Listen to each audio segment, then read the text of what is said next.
राम जी के साथ घटी कुछ घटनाओं का हम प्रकाश डाल के उन्हें कुछ उन अनसुलझे कुछ वाक्य हैं जिन्हें सुलझाने की कोशिश करेंगे। भगवान श्री राम पर भी बहुत सारे प्रश्न खड़े होते हैं। क्यों खड़े होते हैं और उनका समाधान क्या है, उन कुछ अनकहे प्रश्नों को हम खड़ा करके और उनका समाधान आपको देंगे, जो आप सभी के दिल दिमाग में कभी ना कभी वो प्रश्न जरूर खड़े होते होंगे। राम जी को माता कैकेयी ने 14 साल का ही वनवास क्यों दिया, ये बहुत बड़ा प्रश्न है कि 14 साल ही क्यों, 15 साल कह देती, 20 साल कह देती माता कैकेयी, या 10 साल कह देती, 14 ही क्यों। इसके पीछे इतना बड़ा कारण है कि भगवान श्री राम को माता कैकेयी ने 14 साल का वनवास इसलिए दिया क्योंकि उस दिन से, जिस दिन राम जी वनवास गए, उस दिन से रावण की उम्र केवल 14 साल ही बाकी थी।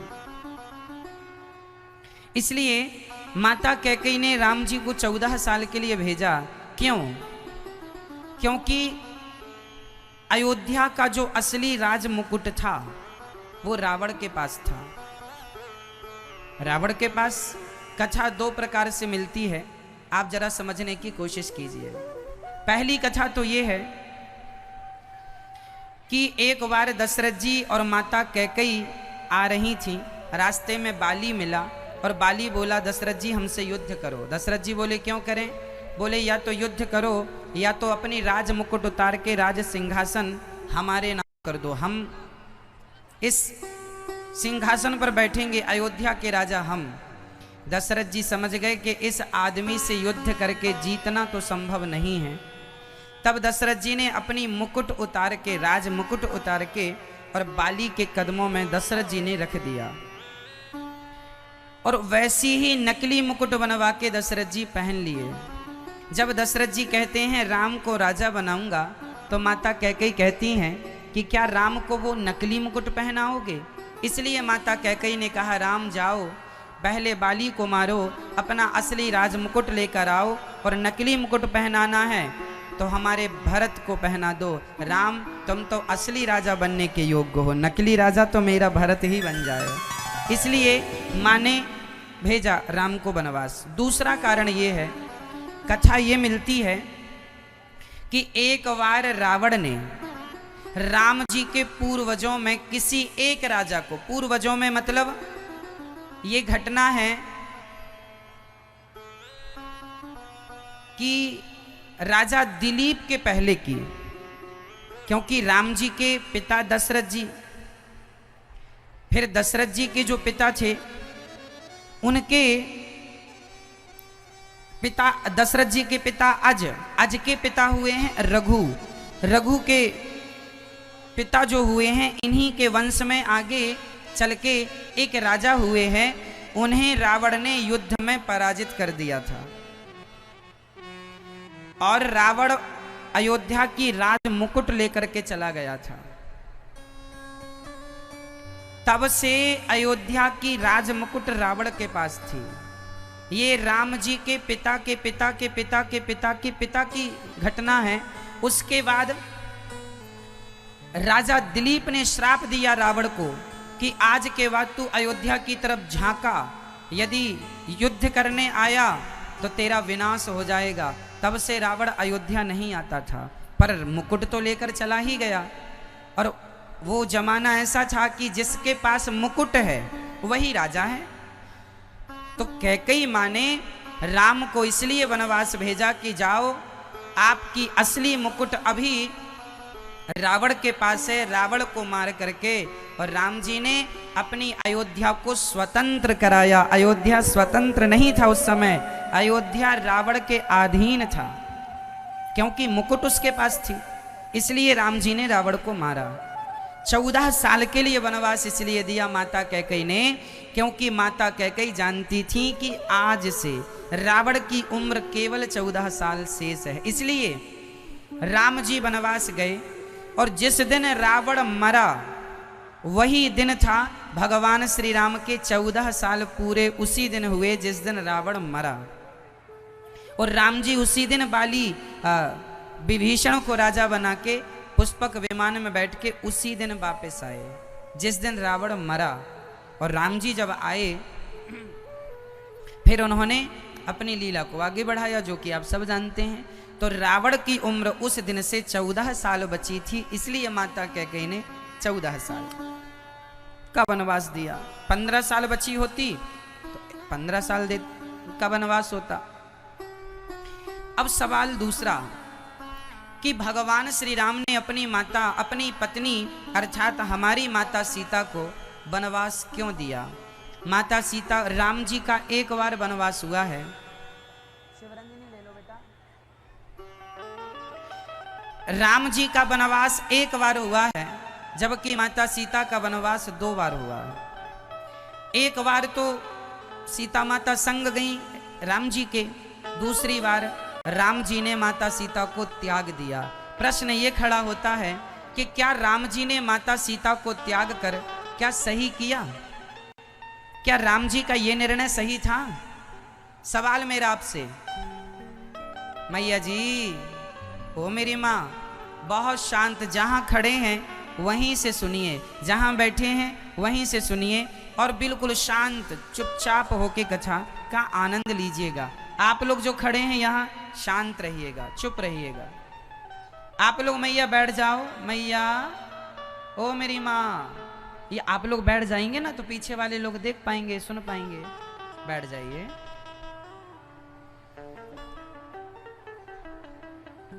चलिए ध्यान से सुनिए। मेरा सवाल आपसे है, बताइए राम जी ने माता सीता को वनवास भेज के सही किया या गलत किया? बोलो बोलो मेरी माँ, क्या किया, सही या गलत? क्या हम बिना पूरे विषय को जाने हुए कैसे कह सकते हैं कि सही किया कि गलत किया? इसलिए पहले हमें पूरी बात जाननी होगी, उस स्थिति को, उस सिचुएशन को समझना होगा कि राम जी के सामने वो परिस्थिति ऐसी क्या आन पड़ी कि राम जी को वनवास भेजना पड़ा। राम जी सीता माता से इतना प्यार करते हैं कि राम जी माता सीता के लिए रावण से लड़ गए, बिना खंबे का 1200 किलोमीटर का सेतु बना दिया। यदि राम जी प्यार ना करते तो राम जी सीता माता को तभी छोड़ देते जब रावण लेके गया है, चलो अब दूसरा विवाह कर लेते हैं, ले गया तो ले गया। यदि राम जी सीता माता से प्यार ना करते तो राम जी तभी रावण से क्यों लड़ते? इसका मतलब है कि राम जी माता सीता से अत्यधिक प्रेम करते हैं और राम जी कभी माता सीता को छोड़ नहीं सकते। तो फिर ऐसी कौन सी स्थिति उत्पन्न हो गई कि राम जी को माता सीता का परित्याग करना पड़ा? वो स्थिति क्या थी, मैं आपको समझाता हूं। जिस समय रावण सीता माता का हरण किया था, उस समय राम जी केवल एक पति थे। मैं ये ध्यान से सुनना, भक्तों ध्यान से सुनना। जब रावण ने माता सीता का हरण किया, उस समय राम जी क्या थे? बोलते चलो, एक पति थे। क्या थे? और पति का धर्म है कि वो अपने पत्नी के सम्मान की रक्षा करे। ये हो गई बात। परंतु जब राम जी राजा बन गए और राजा बनने के बाद राम जी ने जब सीता का त्याग किया, तो उस समय राम जी केवल सीता माता के पति नहीं, उस समय वो अयोध्या के राजा हैं। तो अब यहां राम जी को ऐसा निर्णय लेना पड़ेगा कि उससे प्रजा की खुशी बनी रहे, क्योंकि राजा का धर्म है प्रजा को खुश रखना। राजा केवल, अब मेरा सवाल आपसे, राजा अपने परिवार को खुश रखे ये धर्म है राजा का, या अपनी प्रजा को खुश रखे ये धर्म है राजा का? जोर से। राजा अपने परिवार को खुश रखे या अपनी प्रजा को, क्या धर्म है राजा का? जोर से। प्रजा को। तो उस समय प्रजा की इच्छा थी, राम जी की नहीं, राम जी की नहीं, प्रजा की इच्छा थी कि राम जी सीता का त्याग कर दें। प्रजा ने क्यों आवाज उठाई? एक्चुअली हुआ ये था कि एक बहन अयोध्या में काम करने आती थी, सरयू उस पार से, नदी के उस पार के गांव से अयोध्या आती थी बर्तन झाड़ू करने। और एक दिन जब वो अपने गांव वापस जाने लगी तो बारिश होने लगी, सरयू में पानी बढ़ गया। केवट भी बोला कि अब पानी बरस रहा है, नाव चलेगी नहीं। और शाम हो गई थी। अब वो जो बहन थी वो ना चाह कर भी पानी में फंस गई और उस केवट के घर में रात्रि को रुक गई। जो नाव चलाने वाला था वो उसकी नाव चलाने वाली की जो पत्नी थी ना, उस पत्नी के साथ वो जाके सो गई। महिला के संग जाके सो गई। सवेरे जागी, केवट भाई ने उसे बिठाया, पार लगाया। जब वो सवेरे अपने घर गई तो उसके पति ने कहा, तुम रात्रि को कहाँ थी? तो उसने कह दिया कि मैं आ रही थी तो पानी गिरने लगा और केवट भाई ने बोला कि अब नाव चलेगी नहीं, तो मैं रात्रि के केवट भैया के घर रुक गई। तो उस व्यक्ति ने कह दिया कि मैं कोई राम नहीं हूं, कि राम जी की पत्नी सीता रावण के पास थी और राम जी ने उन्हें स्वीकार कर लिया। मैं स्वीकार नहीं करूंगा तुम्हें, तुम पर पुरुष के पास रहकर आई हो, तुम अपवित्र हो गई हो। उसकी पत्नी ने कहा, राम राम कैसी बातें कर रहे हैं? वो केवट मुझे रोज पार लगाता है, मैं उसे भैया कहती हूँ, वो मुझे बहन कहता है, भाई बहन हम दोनों का रिश्ता है। और मैं उसकी पत्नी के संग सोई थी रात को, आप पूछ लीजिए, उसकी पत्नी भी घर में थी। बोला मैं किसी से नहीं पूछूंगा, तू अपवित्र हो गई। बिना जाने, बिना सुने, बिना किसी के उस व्यक्ति ने अपनी पत्नी को कलंकित कर दिया और कह दिया कि मैं कोई राम नहीं हूं, मैं कोई राम नहीं हूं कि राम जी ने सीता को स्वीकार कर लिया, मैं तुझे स्वीकार नहीं करता। अब ये बात पूरी प्रजा में हवा की तरह फैल गई कि अब सबने विचार करना शुरू कर दिया, बात तो सही है, रावण के पास इतने दिन माता सीता थी, पता नहीं रावण ने सीता माता के साथ कैसे कैसे व्यवहार किया होगा। अब लो, ये दुनिया जब कहने में आती है ना तो राम को और सीता माता को भी नहीं छोड़ती, इसलिए ये दुनिया आपको और हमें छोड़ देगी, ऐसा हो नहीं सकता। इसलिए दुनिया क्या कहती है उसे कहने दो, उसका तो काम ही बेचारी का कहना है। दुनिया का काम तो कहना है, कहती रहे। तो अब उस व्यक्ति से ये सारे नगर में हल्ला हो गया कि राम जी ने सीता का त्याग कर देना चाहिए क्योंकि वो रावण के पास रहकर आई हैं। जब ये बात राम जी के कानों में, अच्छा कुछ लोगों ने कहा कि सीता माता ने तो अग्नि परीक्षा दी है, तो अयोध्या के लोगों ने क्या कहा, अरे हमने थोड़ी देखा है, हमने थोड़ी देखा है, मतलब तुम सबके सामने फिर से अग्नि में कूदे माता सीता। अब सारी प्रजा ने जोर शोर से आवाज उठानी शुरू कर दी। हर गली मोहल्ले चौराहे घर में यही बात हो रही थी कि राम जी को सीता का त्याग कर देना चाहिए, रावण के पास रह के आई हैं, अपवित्र हो गई हैं, ये वो जमाने भर का। जब ये बात राम जी सुने, राम जी रो पड़े कि मैं रावण से तो लड़ सकता था, याद रखना मेरी माँ, दुश्मन से लड़ा जा सकता है, गैरों से लड़ा जा सकता है, अपनों से तो लड़ा भी नहीं जा सकता। राम जी अपनी प्रजा से कैसे लड़ते? सीता के लिए राम जी रावण से लड़ गए, पर सीता के लिए राम जी अपनी प्रजा से कैसे लड़ते? इसलिए राम जी चुप हो गए। जब ये बात माता सीता को पता लगी, तब माता सीता ने खुद कहा, प्रभु मेरे कारण आप कलंकित ना हो, मैं खुद जाती हूँ। तब माता सीता ने स्वयं वनवास स्वीकार कर लिया, राम जी ने उन्हें विदा कर दिया, लक्ष्मण जी लेकर गए। अब मेरी पूरी कथा सुनाने के बाद अब आप निर्णय दीजिए, क्या राम जी ने सीता को वनवास दिया? यदि आप राम जी की जगह होते तो आप क्या करते? क्योंकि राम जी एक राजा है और राजा का कर्तव्य है कि वो अपनी प्रजा की मांग को पूरा करे, चाहे वो मांग कैसी भी हो। जहां लड़ना पड़ा वहां राम जी लड़ गए, पर अब इनसे कैसे लड़ते? इसलिए माता सीता के वनवास जाने में राम जी जिम्मेदार नहीं थे। यदि राम जी जिम्मेदार होते तो जिस दिन सीता जी आई थी उसी दिन त्याग देते ना राम जी। पर राम जी ने तब नहीं त्यागा, वो तो प्रजा की आवाज जब उठी, विद्रोह ना हो जाए प्रजा में, कहीं गलत ही लोग ना सोच लें, इसलिए ये निर्णय लेना पड़ा और माता सीता का परित्याग करना पड़ा। इसके पीछे एक कारण और है, माता सीता को वनवास क्यों जाना पड़ा, इसका दूसरा कारण भी है। पद्म पुराण में कथा मिलती है।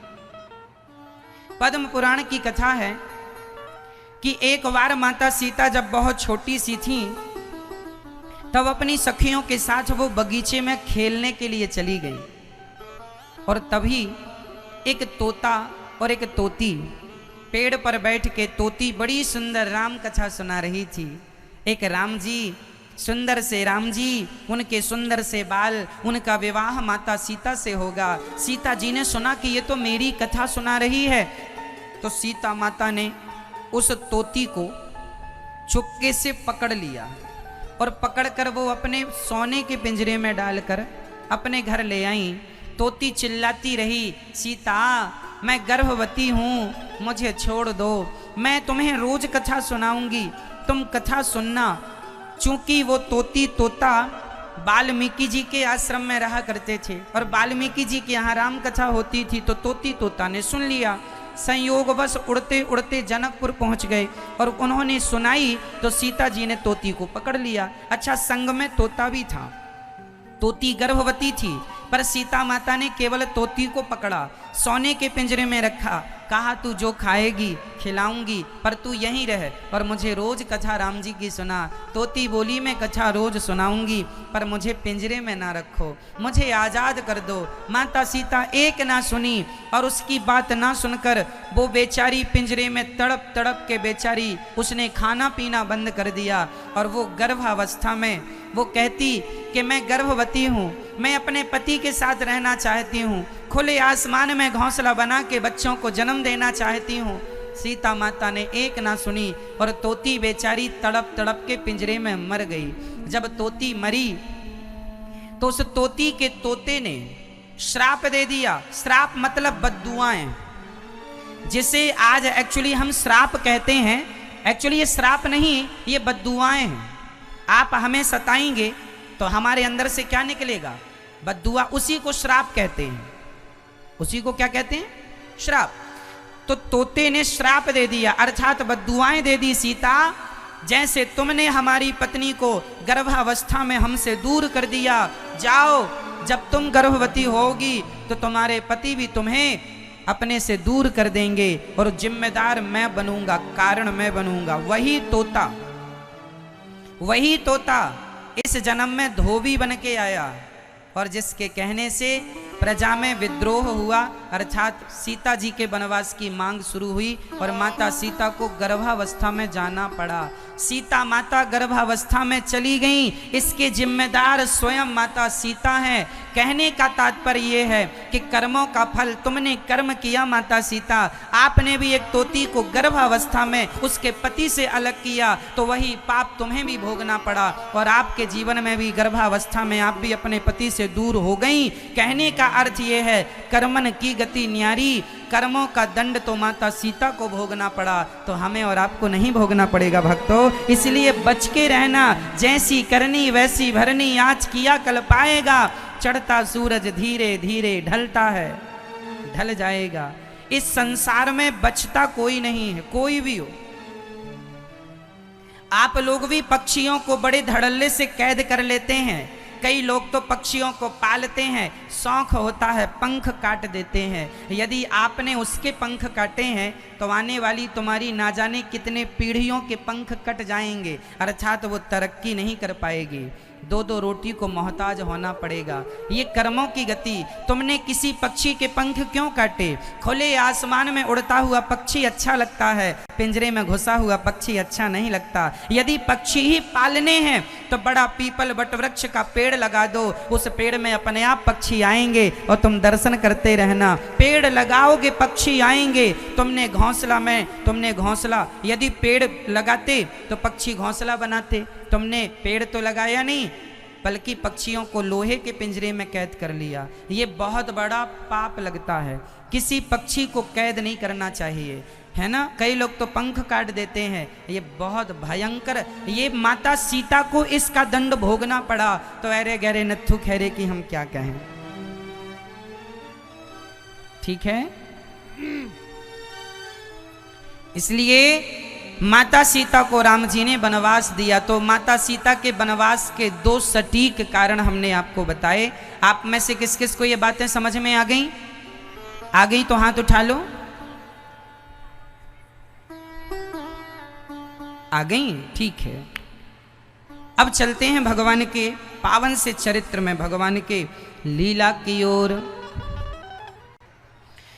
अब भगवान श्री कृष्ण का जन्म हुआ, जो कि कल आप, राम कथा तो देखो बहुत विशाल है, हम जितनी कहें सब कम है।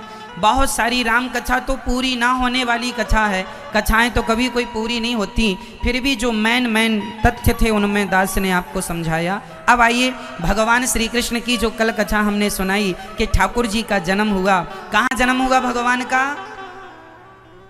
मैया बताओ, भगवान का जन्म कहाँ हुआ था भगवान श्री कृष्ण का? मैया जी, ओ मैया, कौन बताएगा भगवान का जन्म कहाँ हुआ? बेटा आप बताओ, भगवान का जन्म कहाँ हुआ था?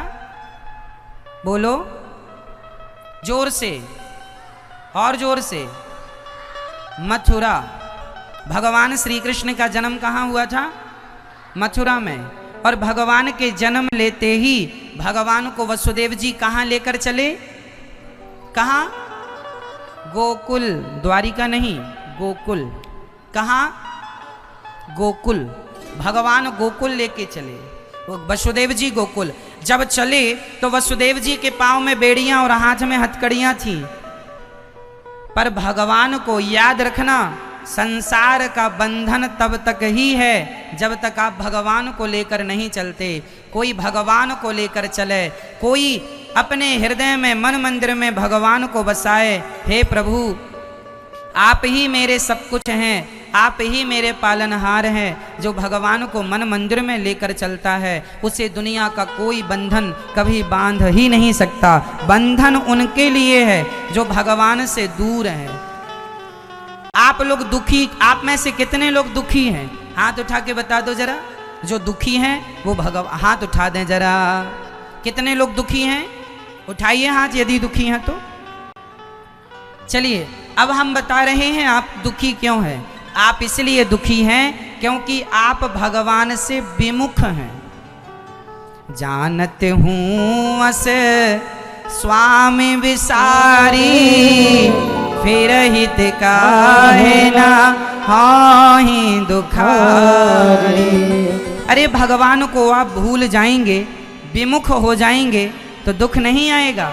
इसलिए सदा कहा करो, हे नाथ मैं आपको कभी भूलू नहीं। बोलो जोर से, हे नाथ मैं आपको कभी। नाथ, नाथ कितने हैं हमारे देश में? बोलो हे नाथ। जब आपने कह दिया हे नाथ तो 6 नाथों का स्मरण हो जाता है। एक बार नाथ कहने से हमारे देश में 6 नाथ हैं, एक को ही 6 नाम से जाना जाता। पहले नाथ जगन्नाथ, पहले नाथ, दूसरे नाथ बद्रीनाथ, बोलो, तीसरे द्वारिकानाथ, विट्ठलनाथ। विट्ठलनाथ जी को जानते हैं? महाराष्ट्र में विट्ठलनाथ जी, पंढरपुर, पंडरीनाथ भी कहते हैं। विट्ठलनाथ पंडरीनाथ एक ही बात है। 5वें श्रीनाथ, नाथ द्वारा राजस्थान, श्रीनाथ बोलो, बोलो श्रीनाथ जी। 6वें हैं, 6वें कौन बताएगा? 6वें हैं रंगनाथ। ये दक्षिण भारत में हैं, भगवान लेटे हुए हैं, रंगनाथ भगवान। तो आपने बोल दिया नाथ, तो नाथ में कितने नाथ आ गए? 6 नाथ। तो 6 नाथों से हम प्रार्थना करें, हे नाथ मैं आपको कभी भूलू नहीं। बोलो हे नाथ मैं आपको कभी भूलू नहीं। जो भगवान को सदा याद रखता है, जो सदा भगवान के अधीन होता है। हे प्रभु, सब आप कर रहे हैं, हम तो निमित्त मात्र हैं। जो इस विचार से चलता है उसके जीवन में कभी कोई दुख आता ही नहीं है, वो भगवान का बन के चलता है। और जो ये सोच के चलता है हम ही कर रहे हैं सब कुछ, वो आदमी दुखी होता है। इसलिए ये विचार बनाओ, ये सोचा करो कि हम कुछ नहीं करते, सब कौन करता है? करते हो तुम कन्हैया, मेरा नाम हो रहा है, मेरा आपकी कृपा। ठीक है। जैसे ही वसुदेव जी चले, पांव की वेड़ियां हथकड़ियां खुल गईं। संसार का बंधन तब तक ही है जब तक भगवान से आप दूर हैं। इसलिए भगवान से कहा करो, हे नाथ मैं आपको कभी भूलूं नहीं। जो भगवान के सन्मुख चला जाता है उसे दुनिया का कोई बंधन कभी बांध नहीं सकता। बोलिए भक्त वत्सल भगवान की जय। अब भगवान का उत्सव चालू हो गया ब्रजमंडल में। अब भगवान का उत्सव चला कि तभी भगवान जब 6 दिन के हुए तो पूतना मौसी भगवान को मारने आई। पूतना लोक बालघिनी राक्षसी रुधिरासना, जिघांसया पहरये स्तनम दत्वापसद्गतिम। पूतना लोक बालघिनी राक्षसी रुधिरासना। पूतना ये बकासुर की बहन बकी पूतना छोटे छोटे बच्चों को मारती थी और मार मार के खा जाती थी। ये पूतना, ऐसी भयंकर राक्षसी पूतना आज भगवान को मारने आई है। अपने स्तनों में जहर भर के लाई है और चली पूतना, है ना। जब पूतना आई तो भगवान वहां पालने पर लेटे थे। अभी मौसी जी आई और भगवान ने देखा मौसी जी आ गई तो भगवान ने देखते ही अपनी आंखों को बंद कर लिया। किसी ने भगवान से कहा कि प्रभु, मैया जी, ओ मेरी माँ, सुन रहे हैं? आवाज आ रही है ना बराबर सब जगह? अच्छा,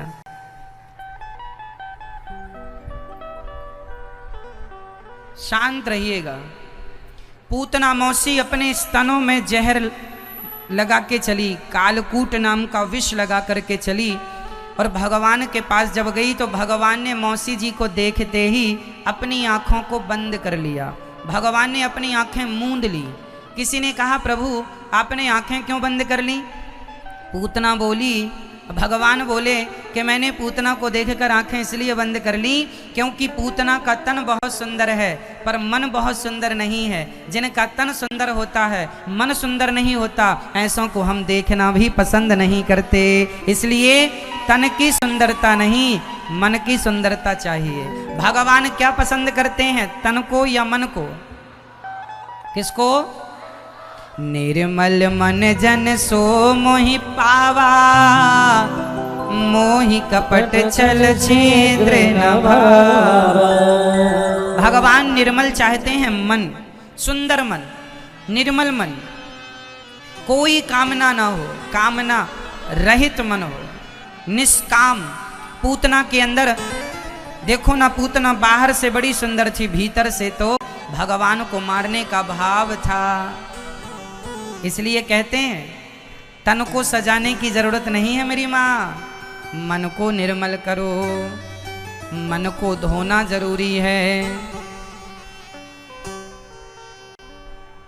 गंगा में जाकर वंदे तन की तू मैल धोता, गंगा में जाकर वंदे तन की तू मैल धोता। जो मन की मैल न धोई गंगा गया तो क्या हुआ। जो मन की मैल न धोई गंगा गया तो क्या हुआ। तन को धोया मगर मन को धोया नहीं, बाद गंगा नहाने से क्या फायदा। तन को धोया धोया मगर मन को धोया नहीं, बाद गंगा नहाने से क्या फायदा। इसलिए शुद्धि मन की हो, मन भी शुद्ध हो, तन भी शुद्ध हो, विचार भी शुद्ध हो। आजकल लोगों का मन बड़ा गंदा होता है ना मैया? अच्छा, मन कैसे शुद्ध होगा? आप में से कितने लोगों का मन अशुद्ध है? यदि अशुद्ध है तो फिर मैं उपाय भी बताऊं। पहले तो ये कन्फर्म कराओ कि आप में से कितनों का मन अशुद्ध है। जिनका मन गंदा है, अशुद्ध है, हाथ उठा के बता सकते हैं। अच्छा, केवल 10-20 लोग ही उठा रहे हैं, बाकी सबका मन बिल्कुल गंगा की तरह शुद्ध है। क्यों? वाह वाह वाह, मतलब झूठ बोलना भी कोई आपसे सीखे। मैया हो गई पंचायत। अब थोड़ा ध्यान दे दो मेरी माँ। मेरी माँ, भैया जी, हम सबका मन अशुद्ध है या नहीं? तो जब है तो कहने में शर्म किस बात की? यही कपट होता है। एक तो हम गंदे हैं, एक तो हम कामी हैं, एक तो हम क्रोधी हैं, एक तो हैं और ऊपर से मानते नहीं हैं। इसी का नाम है कपट। इसी का नाम क्या है? अरे कम से कम जैसे हो वैसे मान तो लो कि हाँ हम गंदे हैं, हमारे विचार गंदे हैं। जब एक्सेप्ट करोगे अपनी गलती को, तब सुधार के रास्ते खुलेंगे। मानोगे नहीं तो सुधरोगे कैसे? तो हम में से कितने लोगों का मन अशुद्ध है? अब देखो, सबका शुद्ध हो गया। चलो अच्छा है, आपने माना तो मान लेने में कोई बुराई नहीं। बताइए, हम कामी हैं या नहीं? बोलो हाँ या ना। क्रोधी हैं या नहीं? लोभी हैं या नहीं? हम में लाखों अवगुण हैं या नहीं? हम पापी हैं या नहीं? कपटी हैं या नहीं? अरे हम करोड़ों करोड़ों अपराधों से भरे अपराधी हैं। भगवान के दर पे जाकर यही कहा करो कि हे नाथ, मैं अधम हूँ, मैं नीच हूँ, मैं कुटिल हूँ, मेरे जैसा अपावन पापी कोई नहीं है। हे नाथ, मुझ अपवित्र को आप ही पवित्र कर सकते हैं और कोई नहीं। जैसे गाय का बछड़ा अपने आप को कभी शुद्ध नहीं कर सकता जब तक गाय ना चाट चाट के शुद्ध करे, उसी तरह हम तो बछड़े की तरह हैं। हम तो अशुद्ध हैं। काम, क्रोध, लोभ, मोह हमारे भीतर कूट कूट के भरा है। हम नहीं शुद्ध हो सकते। पर आप शुद्ध करना चाहें गोविंद, तो आप पल भर में शुद्ध कर देंगे। इसलिए भगवान से कहा करो, हे नाथ, हमें पवित्र कीजिए, हमारे विचारों को शुद्ध कीजिए। जब कहेंगे तब होंगे। तो हमारा मन अशुद्ध है, तो मन की शुद्धि कैसे हो? अब हम इस पर बात करेंगे। मन अशुद्ध है ना हम सबका? हमारे मन में क्या क्या भरा पड़ा है? टूट जाए 4 चीजें तो आप भगवान हो जाओगे। नाथ नरक के पंथ सब परिहरि रघुवीर हैं, भजहु भजहि जेहि संत। कितने लोग आज जेल में हैं? कितने कारणों से हैं? बोलो मेरी माँ। 3। कौन कौन से? या तो काम, या तो किसी बहन बेटी को काम के वेग के कारण छेड़ा होगा, या किसी स्त्री ने अपने पुरुष को मारकर दूसरे पुरुष से संबंध बनाया होगा तो वो जेल में होगी। तो स्त्री भी और पुरुष भी या तो काम के कारण जेल में होते हैं। काम जान रहे हैं ना, विषय वासना, भोग, काम। दूसरा, या किसी स्त्री ने अपने पुरुष को मारकर दूसरे पुरुष से संबंध बनाया होगा तो वो जेल में होगी। तो स्त्री भी और पुरुष भी या तो काम के कारण जेल में होते हैं। काम जान रहे हैं ना, विषय वासना, भोग, काम। दूसरा, हमारे पतन का, हमारे विनाश का कारण क्या है? बोलो। काम, काम। दूसरा, क्रोध। या तो आदमी जेल में ज्यादा गुस्सा आ गया और गुस्से से आपने गोली मार दी, बाद में बड़ा पश्चाताप, अरे राम राम क्यों गुस्सा आया। अच्छा, जब भी आपको गुस्सा आता है, गुस्सा जाने के बाद आप पश्चाताप जरूर करते हैं, सही है? आप पश्चाताप करते हैं, गुस्सा क्यों आया, हमने गुस्से में क्यों कह दिया। क्या ये सही है मेरी माँ? गुस्सा अच्छा है या बुरा है? बोलो। तो काम क्रोध, इसलिए काम पर कंट्रोल और क्रोध पर भी कंट्रोल, नहीं तो सारी जिंदगी आपको भोगना पड़ेगा। और तीसरा, काम क्रोध मद लो, तीसरा लोभ। तीसरा क्या है? तीसरा, या तो आदमी जेल में इसलिए है कि लोभ के कारण चोरी करता पकड़ा गया, लोभ के कारण किसी का मर्डर कर दिया। तीन ही कारण है व्यक्ति के पतन का, पतन के तीन कारण है, कोई चौथा हो तो आप बताइए। चौथा अहंकार बता रहे हैं गोस्वामी जी, तो अहंकार पर हम अभी बाद में चर्चा करेंगे। अभी हम तीन पर चर्चा करें, अहंकार को हम अभी बाद के लिए छोड़े हैं, अभी इस पर कुछ बात अलग से होगी। अभी इस पर बात करते हैं, काम क्रोध मद लोभ सब। तो ये तीनों पे आपको क्या करना है?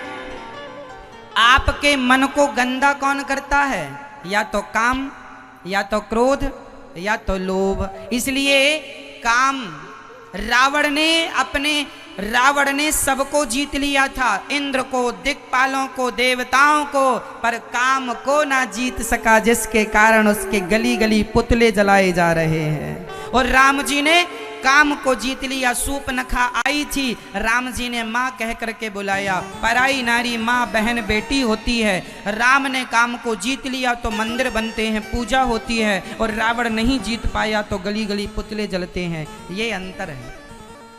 इसलिए काम, पराई स्त्री और पराये पुरुष से बच के रहना, नहीं तुम्हारा लोक परलोक दोनों बिगड़ जाएगा।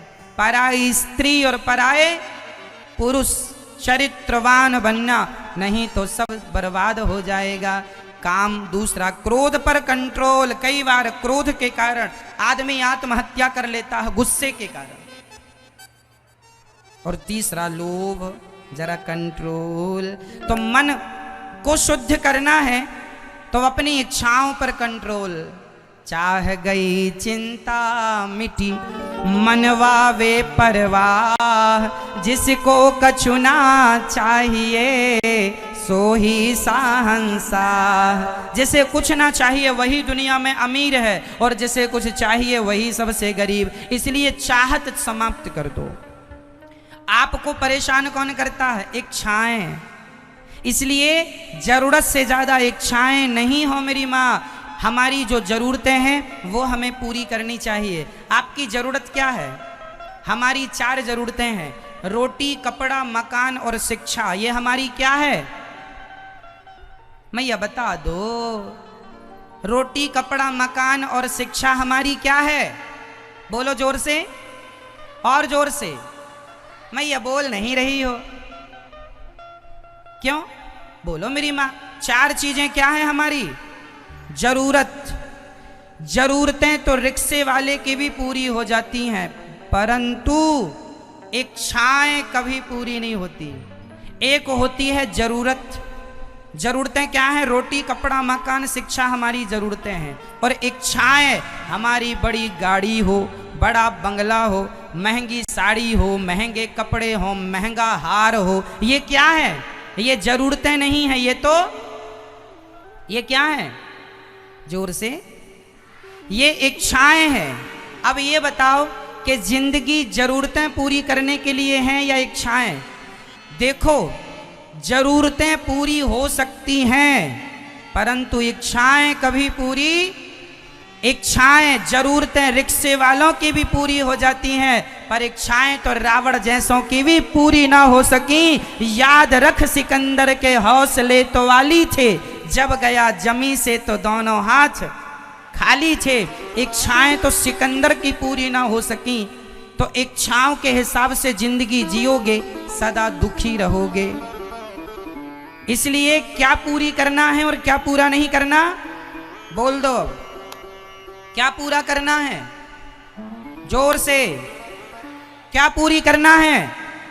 जरूरतें पूरी कर लो, बाकी इच्छाओं के पीछे ना भागो। मेहनत करो, जो धन आता जाएगा भगवान की सेवा में लगाते जाना, समाज की सेवा करते जाना। इच्छाओं के हिसाब से चलोगे करोड़ कमाने के बाद भी आप दुखी रहोगे। यदि तुम्हारी इच्छाएं जरूरत से ज्यादा हैं तो तुम करोड़ों नहीं अरबों कमा लो, फिर भी तुम्हें रात को नींद नहीं आएगी।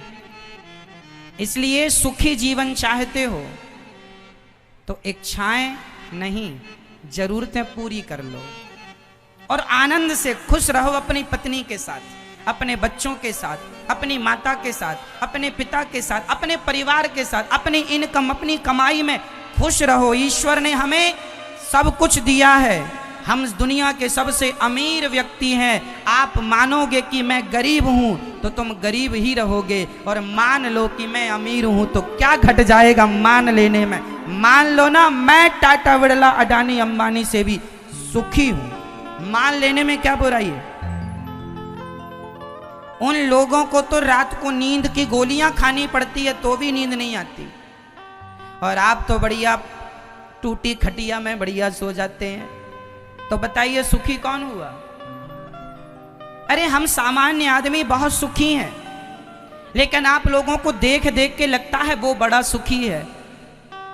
साइकिल पर चलने वाला सोचता है मोटरसाइकिल पर चलने वाला सुखी है, मोटरसाइकिल पर चलने वाला सोचता है कार में चलने वाला सुखी है, कार में चलने वाला सोचता है BMW में, बड़ी गाड़ियों में चलने वाला सुखी है, बड़ी गाड़ियों में चलने वाला सोचता है हेलीकॉप्टर में चलने वाला सुखी है, हेलीकॉप्टर में चलने वाला सोचता है कि भाई मैं प्रधानमंत्री हो जाता तो मैं सुखी हो जाता। अरे इच्छाओं का कोई अंत होए तो बता दो।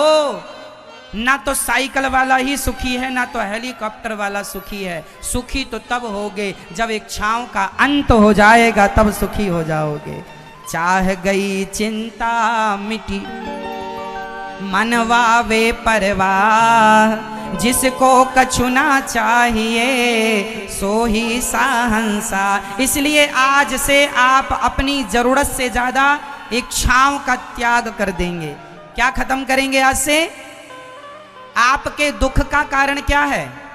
आपकी, बोलो मेरी माँ, आपकी इच्छा। देख देख के रो रहे। पड़ोसन का हार देखा तो मैया को लगा मेरा भी होता, लो लगी रोने। अभी हंस रही थी अब रोने लगी। कब बनवाओगे, कब बनवाओगे, कब बनवाओगे, उसके पास है, हमें कब दिलवाओगे, कब लाओगे। लो अच्छा खासा सुखी से सो रही, खा रही, और दूसरों का देख देख के रो रही है। तो दूसरों का देखोगे तो रोना ही आएगा। इसलिए दूसरों को नहीं, अपने। कैसे कैसे? फिटकरी डाल के नहीं, फिटकरी भी नहीं डाल सकते आप। कैसे शुद्ध करेंगे? हाँ, एक उपाय है। यदि बाल्टी में गंदा पानी भरा है तो उसे भरे रहने दीजिए। आप उसी बाल्टी में साफ पानी डालना शुरू कर दीजिए। डालते रहिए, डालते रहिए, डालते रहिए, डालते रहिए। अपने आप शुद्ध पानी के कारण वो अशुद्ध पानी अपने आप गिर जाएगा और बाल्टी फिर शुद्ध पानी से भर जाएगी। उसी प्रकार यदि आपका मन गंदा हो चुका है तो कोई बात नहीं, गंदा हो ही गया है मन, अब इसे शुद्ध कैसे किया जाए? बोले गंगा जैसी सुंदर सी कथा रूपी जल, कथा कीर्तन, कथा कीर्तन का जल मन में डालो। अपने आप मन की गंदगी कथा और कीर्तन से अपने आप धुल जाएगी और आपका गंदा मन शुद्ध हो जाएगा। इसलिए रोज ज्यादा नहीं तो एक घड़ी आधे घड़ी, आधे की बुनियाद, तुलसी चर्चा राम की हरहि कोटि अपराध। ज्यादा नहीं तो थोड़ी ही सही कथाएं रोज सुना करो। कथाएं रोज कथा सुनो और अपने घर में रोज कीर्तन करो। श्रीमन नारायण, श्रीमन नारायण, श्रीमन नारायण, नारायण नारायण, श्रीमन नारायण, श्रीमन नारायण, श्रीमन नारायण, नारायण भज नारायण, भज नारायण, भज नारायण, नारायण नारायण, भज नारायण, भज नारायण, भज नारायण।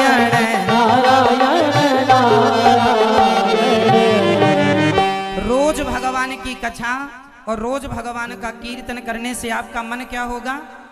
मन क्या होगा? मन को शुद्ध करना चाहते हैं तो अच्छे लोगों की संगत करो,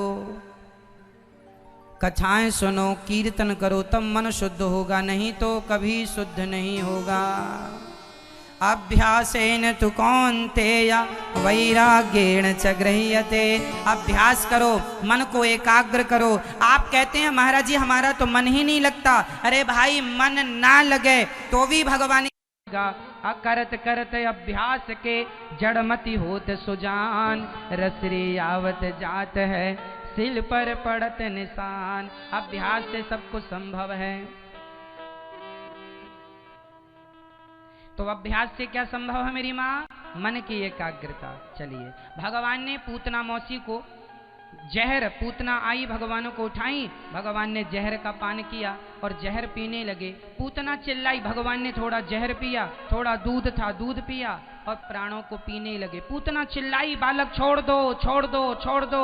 भगवान बोले मौसी जी हम जल्दी से पकड़ते नहीं हैं और पकड़ लेते हैं तो फिर कभी छोड़ते नहीं हैं। यहाँ पकड़ने की व्यवस्था है,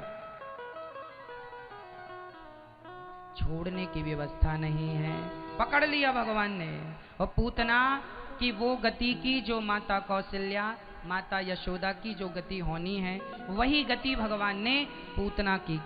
भगवान पूतना को कौन सा लोक देते हैं? अपना परम धाम बैकुंठ देते हैं। जबकि पूतना पापनी थी, पर कोई बात नहीं, भगवान कहते हैं तुम कितने भी बड़े पापी हो मेरे सामने आ जाओगे और मेरे ध्यान में डूब जाओगे। पूतना भले राक्षसी थी पर भगवान के आगे आकर खड़ी है और जो भगवान का हो जाता है उसका कभी पतन नहीं होता। कितना भी बड़ा पापी हो, एक बार कह दो कि मैं आपका हूं और भगवान के बनने के बाद फिर गलत काम ना करना, तुम्हारे सारे पाप भगवान माफ कर देंगे। फिर गलती ना हो जीवन में कभी, सदा के लिए अब भगवान के बन जाओ। फिर देखो जीवन में कितना बड़ा परिवर्तन और बदलाव होता है। हम लोग भगवान के बन नहीं पा रहे हैं, ये बड़ी विडंबना। अब थोड़ा बड़े हुए भगवान तो भगवान का उत्सव मनाया गया। शकटासुर आया, भगवान को मारने, छकड़े पर भगवान ने शकटासुर को मार गिराया। तृणावर्त आया, तृणावर्त को मार गिराया। अब भगवान का नामकरण संस्कार हुआ। गर्गः पुरोहितो राजन यदो नाम सुमहातपा ब्रजम जगाम नंदस्य वसुदेव प्रचोदितः।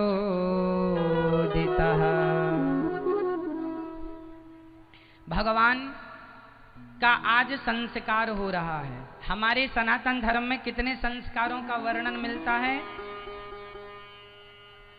कितने संस्कार होते हैं हमारे सनातन संस्कृति में? कौन बताएगा? मैया जी, ओ मेरी माँ आप बताओ कितने संस्कार होते हैं? मैया, ओ मेरी माँ बता दो। मेरी माँ नहीं बताओगी? कौन बताएगा? मैया आप बताओ कितने संस्कार होते हैं हमारे भारत में, संस्कृति, हमारी सनातन संस्कृति में? कितने? 4। ये मैया कह रही है 4। कितने? कितने? 17, 16। हमारे सनातन धर्म में 16 संस्कारों का उल्लेख है।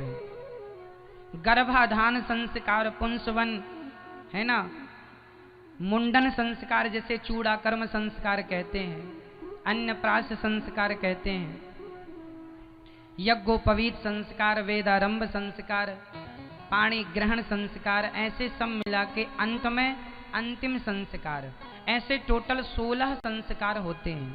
पहला संस्कार होता है गर्भाधान संस्कार,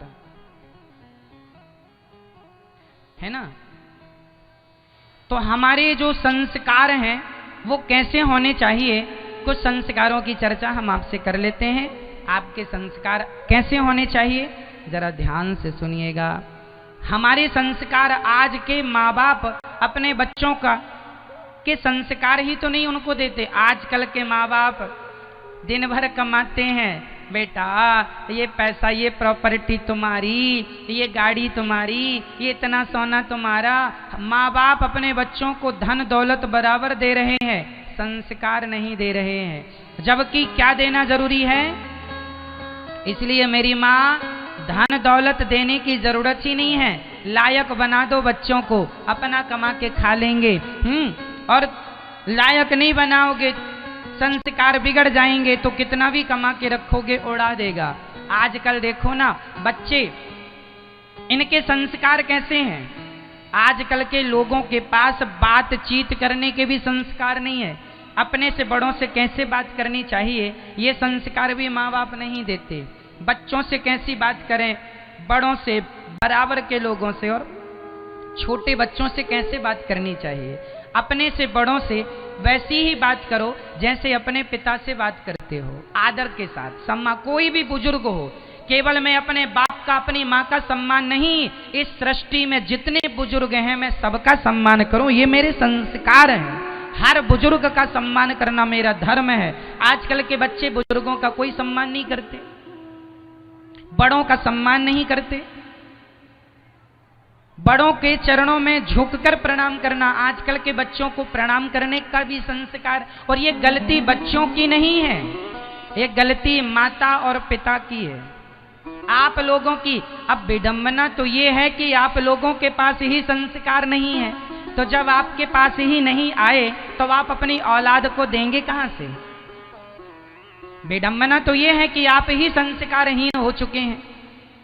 आजकल देखो ना, बेटियां अपनी सास से कैसी बात करती हैं, अपने से बड़ों से कैसी बात करती हैं। सारी बहुएं नहीं, सारे बच्चों के लिए नहीं कह रहे हैं। जो अच्छे हैं आज भी अच्छे लोग हैं, आज भी संस्कारवान लोग हैं, पर कुछ लोग ऐसे हैं जो अपने से बड़ों को गालियां देते हैं। बेटा गालियां देता अपने बाप को, अपने से बुजुर्गों को।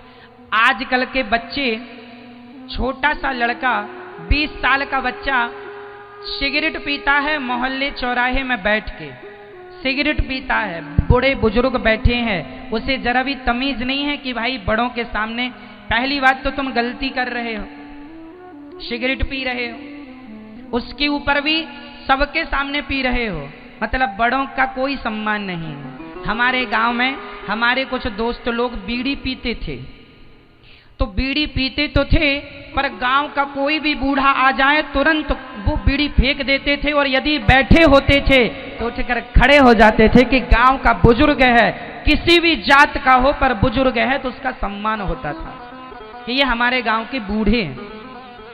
और आजकल बूढ़ों के प्रति कोई रिस्पेक्ट है ही नहीं, बूढ़ों की कोई सम्मान ही नहीं है, बच्चे करते ही नहीं। याद रखना, बहुत बड़ी बात है, सम्मान देने से सम्मान मिलता है। जो देंगे वो पाएंगे, देंगे नहीं पाएंगे नहीं। इसलिए अपने से बड़ों का सम्मान। पांव कैसे पड़ते हैं? घुटनों को नहीं, अरे माँ बाप के चरणों में लेट जाना चाहिए। बच्चों को दंडवत प्रणाम होता है, लेट कर माँ के कदमों में माथा रख दो, ऐसा प्रणाम हो। अपने बुजुर्गों के चरणों में माथा रख दो, ऐसा प्रणाम होना चाहिए, लेट कर दंडवत प्रणाम होना चाहिए। आजकल के बच्चे तंबाकू खाते हैं, पाउच खाते हैं। आप में से कितने लोग गुटखा तंबाकू खाते हैं, पाउच इत्यादि? अब बताइए, गुटखा खाते हैं, और आजकल के गुटकों में भी देखो जरा प्रचार कैसा चल रहा है, दाने दाने में केसर का दम। वाह, ये गुटखा बेचने वाले कितना बेवकूफ बना रहे हैं, और बेवकूफ वो बना रहे हैं और आप बन रहे हैं। बताइए, आप लोग जो पाउच खाते हैं उसमें लिखा होता ना दाने दाने में केसर का दम, तो बताइए एक भी केसर का पत्ता मिला आपको आज तक? नहीं मिला, लिखा बराबर है। एक पत्नी ने तो खीर बनाई और खीर में ही डाल दिया। पति ने कहा ये क्या किया? बोले केसर थी नहीं और इसमें लिखा था कि दाने दाने में केसर का दम, तो हमने खीर में केसर डाल दी ये वाली। पूरी खीर गुटखामय हो गई। अब बताइए, आज की युवा पीढ़ी को, जहां आपको अपने भविष्य में पूरा ध्यान फोकस करना चाहिए। जहां आप अपने उत्थान में अपना समय खर्च करें, जहां आप अपने नाम, इज्जत, प्रतिष्ठा, पैसा कमाने में समय लगाएं, वहां आप लोग गुटखा खा रहे हैं। जब युवा ही इस रास्ते पर चलेगा तो मेरे देश का हाल क्या होगा। इसलिए मेरे नौजवान दोस्तों, भाइयों, गुटखा खाना, तंबाकू खाना ये सही नहीं है। सोचिए कि जो आदमी तंबाकू नहीं छोड़ सकता, गुटखा नहीं छोड़ सकता, सिगरेट, बीड़ी, शराब, मांस ना छोड़ पाया, वो आदमी काम, क्रोध, लोभ, मोह को भला कैसे छोड़ेगा। ये छूट नहीं पाती तो वो क्या छूटेंगे, है ना। इसलिए मेरी माँ, अपने बच्चों को अच्छे संस्कार दो। संस्कार कैसा? हमारे शास्त्र कहते हैं कि बेटा कैसा होना चाहिए। आप कभी अपने पिता की संपत्ति ना लो। शास्त्र कहते हैं उत्तमम स्वाजितम वित्तम मध्यमम पितुरर्जितम अधमम भ्रातृ वित्तम च स्त्री वित्तम अधमाधमम। खुद का कमाया हुआ धन सबसे श्रेष्ठ होता है। खुद का कमाया धन सबसे, और पिता की संपत्ति मध्यम होती है। स्त्री का धन मतलब दहेज का धन अधम होता है। भाई का धन अधम, और स्त्री का दहेज का धन तो अधम से भी अधम। लेकिन आजकल के लोग दहेज मांगते हैं। छत्तीसगढ़ में दहेज लेते हैं कि नहीं? जोर से हाँ या ना? हाँ या ना? दहेज, मैंने सुना दहेज नहीं चलता छत्तीसगढ़ में, तो हमें किसी ने बुद्धू बना दिया। मतलब कोई बोला कि दहेज नहीं चलता, इसलिए हमने सोचा कि फिर हम दहेज पर बात नहीं करेंगे। जब लेते ही नहीं तो क्या बात करनी। पर आप कह रहे हैं लेते हैं तो थोड़ी सी बात कर लेते हैं। सही लेते हैं दहेज? यहां कितना मांगते हैं? 2 लाख, 5 लाख, 10 लाख, 20 लाख, 50 लाख। यहां जितने नौजवान मेरे दोस्त बैठे हैं, मेरे भाई बैठे हैं, वो ध्यान से सुनेंगे। एक बाप ने अपनी बेटी का विवाह किया और मंडप के नीचे लड़का पहुंचा। कन्यादान की रस्म चल रही थी, तो लड़के ने कन्यादान के समय अपने ससुर से कह दिया कि हमें गाड़ी चाहिए, 4 व्हीलर चाहिए, 4 चक्के की गाड़ी, कार। लड़की का पिता तो सहम गया। अरे दामाद जी, हमारी तो आपसे ऐसी कोई बात हुई नहीं थी। दामाद जी बोले कि हुई हो ना हुई हो, पर हमें गाड़ी चाहिए, नहीं तो हम दुल्हन को लेकर नहीं जाएंगे। उस बूढ़े बाप की एक बेटी थी और एक ही बेटा था। एक ही बेटी, आधा विवाह हो चुका। लड़का अब कहता है कि कार चाहिए। भला वो बूढ़ा बाप कैसे देता? थोड़ी सी कमाई थी, सरकारी आदमी था, कुछ कमा लेता था, पर बेटी की इज्जत का सवाल था कि बारात द्वार से लौट जाएगी तो मेरी बेटी का सदा के लिए जीवन बर्बाद हो जाएगा। तो एक बूढ़े बाप ने क्या किया, उसने रातों रात अपने घर को गिरवी रख दिया और सवेरे गाड़ी उठाई और गाड़ी, नई गाड़ी 10 लाख की, उसने अपने दामाद को दी। दामाद चला गया। एक दिन वो पुरुष अपनी पत्नी को गाड़ी पर बिठाकर बढ़िया सी सैर करा रहा था, गाड़ी चला रहा था। पत्नी बोली धीरे चलाओ, धीरे चलाओ। वो तो चलाए जा रहा। आगे एक भिखारी सड़क क्रॉस कर रहा था, सड़क पार कर रहा था, टांग टूटी थी, अपाहिज था, धीरे धीरे सड़क पार। और तभी साहब ये गाड़ी बड़ी तेज चला रहे थे। तभी वो अचानक सामने आ गया। इन्होंने गाड़ी के ब्रेक में पांव रखा, घिसटती हुई गाड़ी तुरंत चिपक करके उस भिखारी से खड़ी हो गई। अब साहब ने दरवाजा खोला और भिखारी को डांटा, क्यों रे, क्या जरूरत थी तुझे भीख मांगने की? कमा के खा नहीं सकते हो? अभी एक्सीडेंट हो जाता तुम्हारे चक्कर में, कमा के खाते क्यों नहीं हो? क्यों भीख मांगते रहते हो? तब उसकी पत्नी ने अपने पति को समझाया, गुस्सा ना करो। 100 रुपए निकाला और भिखारी को दे दिया। उसके पति ने गुस्से से कहा, क्या जरूरत थी इस भिखमंगे को 100 रुपए देने की? क्या ये कमा कर नहीं खा सकते? तब उस लड़की ने मुस्कुराते हुए अपने पति से कहा, अरे ये तो अपाहिज है, ये कैसे कमा सकता है? इसकी तो मजबूरी है भीख मांगना। पर आपके तो दोनों पांव सलामत थे, आप तो अपाहिज नहीं थे, फिर भी आपने मेरे पिता के सामने भीख मांगी या नहीं? क्या वो लोग ही भिखारी हैं जो मंदिर के सामने भीख मांगते हैं? क्या वो लोग भिखारी नहीं हैं जो दहेज मांगते हैं? अरे भिखारी, मंदिर के बाहर मांगने वालों को भिखारी कहते हैं और दहेज मांगने वालों को भिखमंगा कहते हैं। तो अब बताओ कि आप में से कितने लोग भिखमंगे हैं? जो ले चुके हैं वो भूतपूर्व भिखमंगे हैं, जो लेंगे वो भविष्य के भिखमंगे हैं। मैं नौजवान जितने मेरे दोस्त भाई बैठे हैं, हाथ जोड़ के कहता हूं, अपने आप को इतना योग्य बनाना मेरे दोस्तों, इतना काबिल बनाना कि तुम्हें कभी किसी के सामने हाथ फैलाने की जरूरत ना पड़े। क्या गाड़ी मांगते हो, क्या पैसा मांगते हो? अरे हमारे अंदर बल होगा तो हम खुद अपने मेहनत से गाड़ी खरीद लेंगे। अपनी लड़की, योग्य लड़की लाया करो। आपकी पत्नी योग्य होनी चाहिए, सुशील और संस्कारी लड़की लाओ। धन तो भाग्य का खेल है, कमा लो मिल जाएगा। पैसे तो देखो वैश्या भी कमा लेती है, पैसा बड़ी चीज नहीं है, पैसा तो आदमी कमा ही लेता है। जरा मेहनत तो करो, पैसा पीछे पीछे चलेगा। मेहनत ना करने वाले लोग परेशान हैं, महाराज जी पैसा नहीं है, पैसा नहीं है। अरे मेहनत करो तो सही, कर्म करने वाले के संग माता लक्ष्मी सदा रहती हैं। तुम कर्म करोगे तो धनवान बनोगे, करोगे नहीं तो फिर रोते रहो। यदि दहेज मांगने से किसी की दरिद्रता मिटती तो बताइए, क्या दहेज लेने से कोई धन्ना सेठ हो जाता है? फिर तुम जितने नौजवान दोस्त हैं, कभी आप अपने आप को भिखमंगा ना बनाइए। और जो दहेज लेते हो, आप अपने द्वार पर लिख लो, भिखमंगे का घर यही है, ये भिखमंगे का घर है। यदि आज के बाद यदि आपने दहेज मांगा तो मैं आपके सपने में आके कहूंगा कि भिखमंगे हो। दहेज नहीं लेना। हमारे देश की सबसे बड़ी कमी ये है कि आज हम शिक्षित समाज में रह के भी आज दहेज जैसी बुराइयों को बढ़ावा देते हैं। आज के जमाने में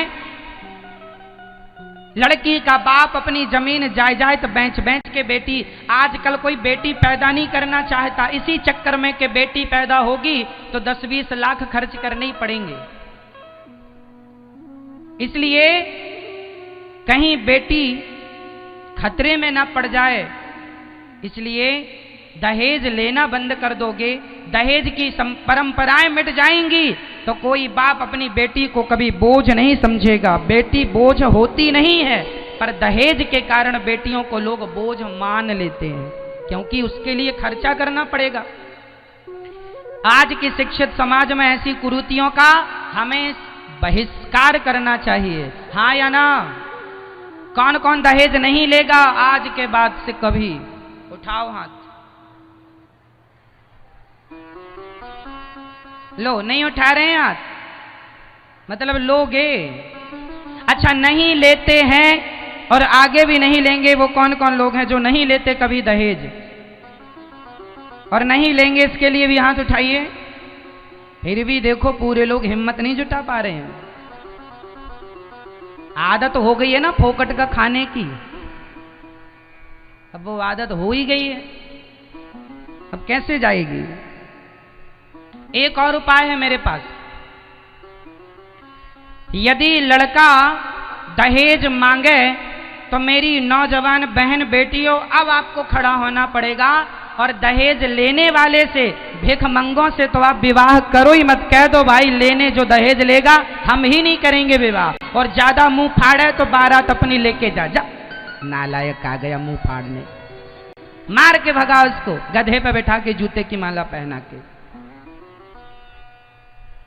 बहिष्कार करने से ये कुरीतियां नष्ट होंगी, नहीं करोगे तो एक दिन तुम्हें मार डालेंगी ये कुरीतियां, विनाश कर देंगी हमारी देश की संस्कृति का और देश का। तो बच्चों को क्या बनाना है? बोलो मेरी मां। एक शेर होता है जंगल का और एक शेर होता है सर्कस का।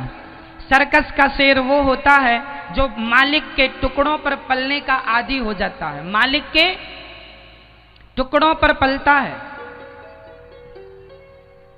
एक शेर होता है जो मालिक के टुकड़ों पर पलता है और एक जंगल का शेर होता है जो अपना शिकार खुद करता है। बस जो बेटा अपने बाप के टुकड़ों पर पल रहा है वो सर्कस का शेर है, और जो बेटा अपनी मेहनत से कमाकर अपने परिवार का पालन कर रहा वो जंगल का शेर है। अब आपकी मर्जी कि आपको सर्कस का शेर बनना है या जंगल का बनना है। कौन सा शेर बनना पसंद करोगे? कौन सा? जंगल का या सर्कस का? जंगल का। सर्कस का शेर वो आजकल के कुछ बेटे अपने बाप की संपत्ति बाप के टुकड़ों पर पलते हैं। मेरे बाप की संपत्ति है महाराज, बाप की है, तुम्हारी क्या है? कुछ नहीं है तुम्हारी, बाप का बेच बेच के खा रहे हो। इसमें तो तुम्हारी कोई महानता नहीं है। अरे बाप ने 2 रुपए छोड़ा था, तुमने 4 रुपए कर लिए, ये तो महानता है तुम्हारी। बाप की 2 एकड़ जमीन थी, तुमने 10 एकड़ कर ली। बाप का नाम छोटा सा था, आपने अपना नाम बड़ा कर लिया। बाप की इज्जत कम थी, तुम्हारी इज्जत बढ़ गई। ये तो जंगल का शेर हो गया कि अपना शिकार खुद कर रहा। इसलिए अपना दायरा बढ़ाओ, अपनी सोच बढ़ाओ, अपने आप को बढ़ाओ भक्तों, तब विकास होगा। छोटी सी सोच लिए बैठे रहोगे तो हो गया कल्याण।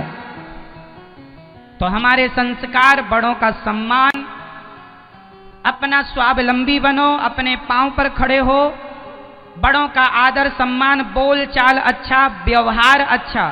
जिसका व्यवहार अच्छा है उसका व्यापार अच्छा है। इसलिए व्यवहार अच्छे होने चाहिए, मिलनसार हो व्यक्ति, अच्छे से बातें किया करो, आदर किया करो, अच्छी बातें हो। कई आजकल के बच्चे बात बात में गाली के बिना तो बात ही नहीं करते।